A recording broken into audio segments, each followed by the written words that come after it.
Halo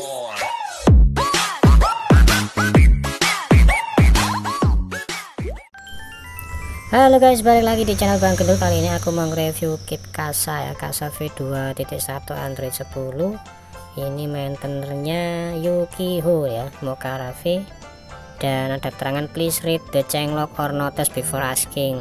Jadi ya kalian nanti baca-baca aja di bagian ininya, balasan ini komentarnya ada 126.000 sekian ya. Langsung aja lah kita bahas satu persatu. Untuk kameranya ini overall nggak ada kendala ya, mulai dari foto, potret, square, video dan sebagainya ini normal, dan ada watermarknya juga, sudah aku tes. Cuman untuk hasil suaranya emang agak sedikit pelan ya, sedikit pelan, tapi untuk secara keseluruhan ini normal ya. Terus di bagian video ada timelapse sama slow motion, ini keduanya normal, tapi untuk video kualitinya belum 4K ya, tapi sudah ada 60 fps, dan 60 fps nya tentu aja agak kurang terang gitu ya, hasilnya agak gelap. Kalau misalkan kalian pengen dapat 60 fps yang terang ya pakai kamera yang lain guys. Di bagian foto ini kalau kita cek di bagian menu settingnya itu nggak ada fingerprint shooter di bagian bawah. Terus untuk menu SD card itu juga nggak ada guys. Kalau untuk magisnya di sini yang aku pakai seperti biasa versi 23.0 ini ya, 23.0, kemudian safety netnya seingatku sih kecentang dua-duanya ya, bener kecentang dua-duanya ya, tanpa menggunakan modul sama sekali, jadi modulnya masih kosong.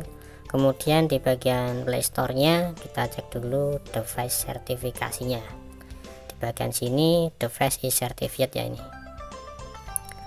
Next kita lihat di bagian bloatware nya, ini standar dan aku pilih yang gaps ya, yang sudah ada gapsnya karena biar nggak ribet, karena untuk vanilanya itu ada beberapa apa ya, birokrasi yang agak jelimet gitu ya, yang nggak jelimet banget sebenarnya, gampang, tinggal mindahin file gitu aja, dikopas di satu folder dah, kayak gitu-gitu doang lah intinya.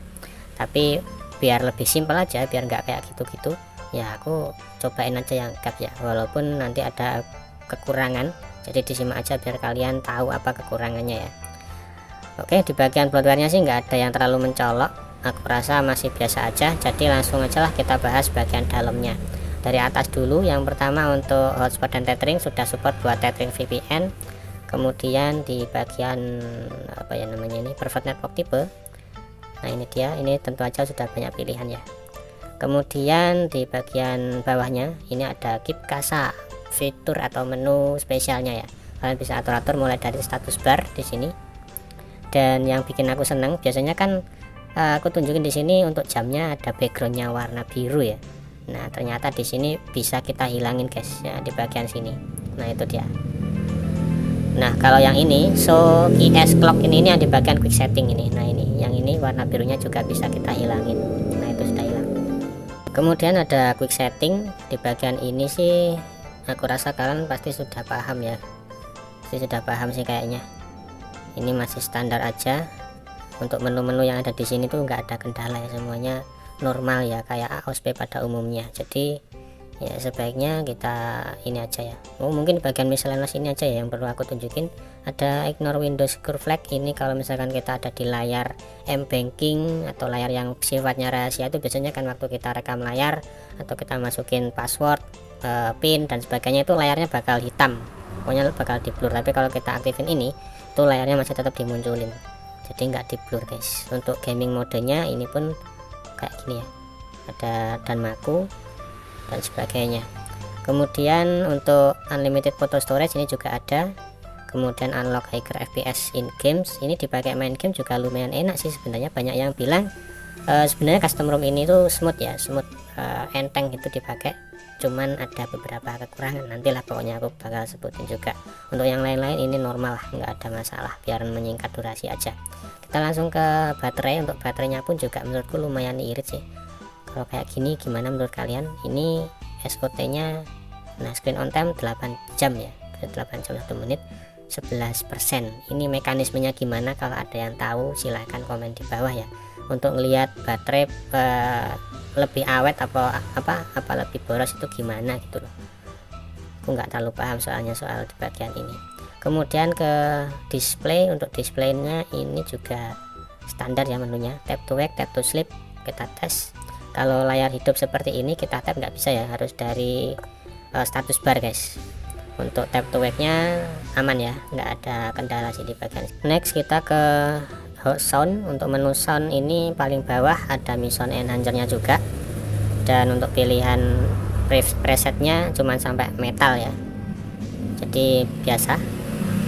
Kemudian untuk storage-nya kita intip di bagian sistem 11 GB, kemudian langsung next ke security. Nah inilah ya yang aku maksud minusnya, tapi ini minusnya random guys, sifatnya random, jadi ada yang mengalami ada yang enggak, dan di sini kebetulan aku mengalami. Jadi waktu screen lock-nya ini kita atur jadi pin ya, misalkan aku udah atur pinnya, nah ada keterangan tulisan kayak gini, nggak bisa kita coba ya, kita down dan pinnya pun nggak ke setting, jadi kita nggak bisa ngatur fingerprint sama face unlock, bahkan face unlocknya ini pun nggak bisa kita klik ya.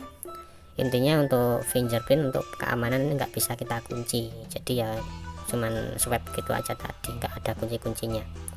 Itu aja sih kalau untuk minus yang paling gede ya, tapi sekali lagi ini nggak semua mengalami karena sifatnya kayaknya sih ini bug random ya, bug random, jadi nggak semua device, nggak semua wired mengalami. Kalian bisa baca-baca di komentar di apa ya namanya, di deskripsi roomnya tadi, itu banyak yang bahas soal ini kok.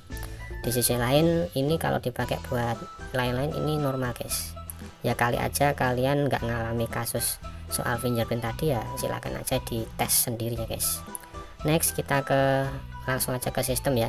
Untuk bahasa yang dipakai di sini sudah ada bahasa Indonesia, kemudian di bawahnya apa ya, langsung developer option aja. 2,7 GB penggunaannya, free 1,2, terus untuk running services 1,5 ini kesisanya, jadi menurutku lumayan wajar lah, standar. Untuk about phone ini sudah ya, langsung aja lah kita next ke quick settingnya. Untuk quick setting ini normal, ada screen recorder, terus ada direct, kemudian AOD always on display, FPS info juga ada, aduh kok malah kepencet. FPS info juga ada, kemudian di bawahnya juga masih ada yang lain, tapi biarin aja ya di bawah, nggak penting kayaknya. Oke, untuk FPS info munculnya di pojok kiri atas, nggak terlalu gede, standar lah untuk besarnya. Dan untuk datetime-nya kira-kira seperti ini, biasa. Kalkulator ini bisa muncul, terus untuk apalagi ya, hotspot dan tethering aman ya, nggak ada kendala. Untuk naik like ini juga aman, normal. Oke, kemudian untuk recent aplikasi, tombol clear all-nya ada di paling ujung, kemudian lain-lainnya ini nggak ada apa-apa lagi. Untuk menunya ini pun juga standar aja guys.